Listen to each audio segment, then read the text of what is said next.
I'm Nicole Rose Gellermino. I'm a teaching artist. Welcome to my project on making paintbrushes. What am I doing? I'm painting. What do you notice about my brushes? They're made out of different things. Some of them are made out of sponges, some are made out of fabric, some are made out of grass or feathers. Brushes can be made out of all kinds of things. What makes a paintbrush is that it is some kind of stick or tool that moves the paint onto the paper. What do you notice about the marks that these paintbrushes are making? Some of them are fat and squishy. Some of the marks are scrumbly and scribbly and thin. Some of them are smooth. That's called brush stroke. The mark that the paintbrush makes is called the brush stroke. All of these different kinds of paintbrushes make different brush strokes. There are two things that are really special about the paintbrushes that I'm using. The first thing that's special about them is that they make a really wide range of different types of brush strokes.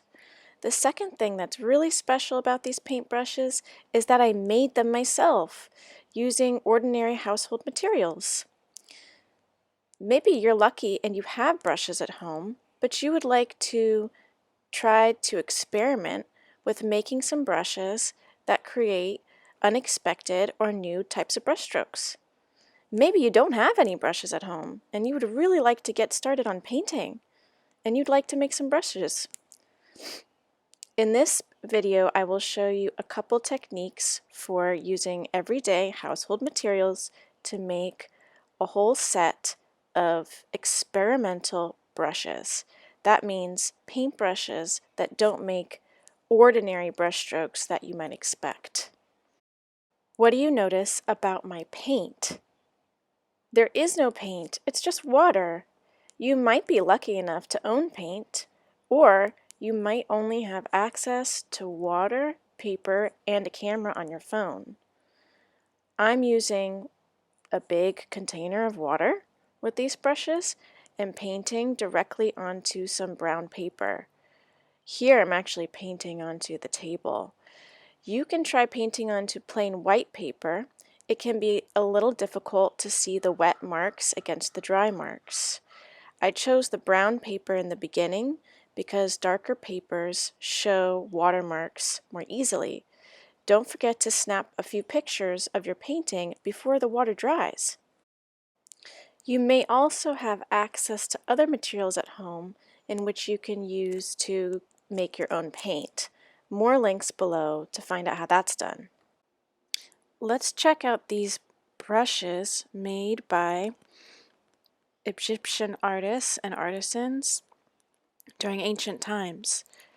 Humans have been inventing tools to use as paintbrushes for over 1,000,000 years and all over the world. Paintbrushes from ancient times can be difficult to find, but these Egyptian ones are accessible by the British Museum website, and they're pretty amazing. What do you notice about these brushes? They all have hairs or bristles, which are the things that stick out. They are bound together using twine or string or rope, and they all have a long handle. You can click on the link in the notes to learn more about the history of the paintbrush in Egypt. Now let's look at a modern paintbrush. What do you notice about it?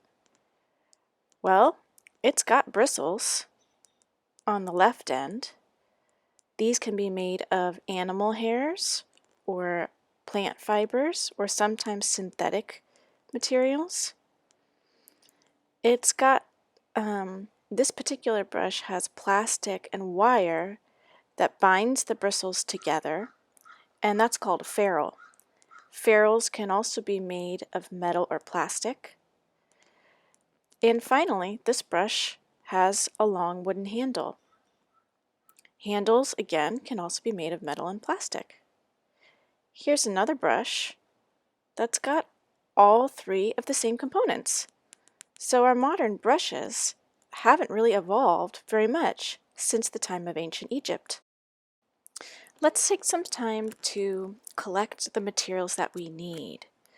You'll notice I divided the materials list into three sections: the bristles, the ferrule, and the handle.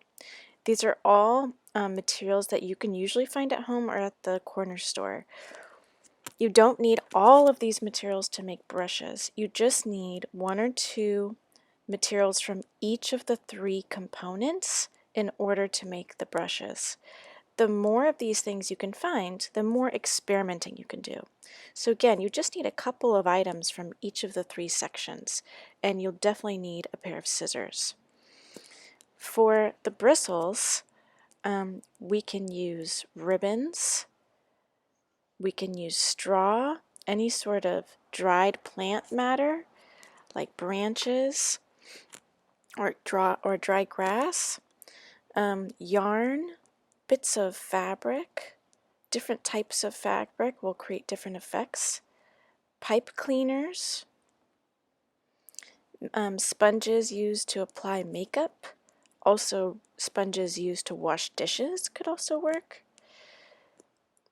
Feathers, if you have hair clippings from your own hair, or you have a pet at home that sheds lots of fur, you could even use those. I wouldn't go around chopping your dog's hair and your own hair off without parental permission, of course.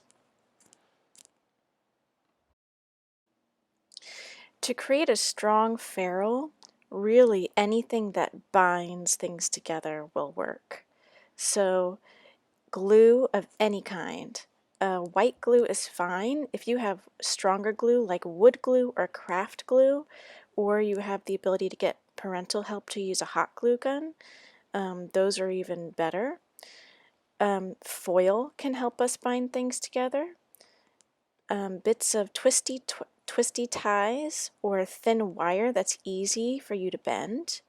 Rubber bands, household string, or yarn will work as long as it doesn't break as you try to tie it or wind it. You could even use dental floss. Dental floss is very strong. And especially some tape is helpful. I prefer artist tape because it's extremely strong, but you could also use pieces of duct tape, which is more waterproof. And masking tape and electric tape will work. Actually, electric tape is great, but masking tape will work, but it does tend to come off easily. For the handle, any kind of stick will do that is comfortable to hold. I especially love tongue depressors. The more the better. Also, wooden chopsticks and dried branches that have fallen from trees. If you're using tongue depressors or popsicle sticks, you can wedge one of the chosen bristle materials in between two popsicle sticks or two tongue depressors. I've wedged a couple of feathers in between two, and I used glue and the twisty ties to secure both ends of the paintbrush. You can wedge anything in between two popsicle sticks almost. You can put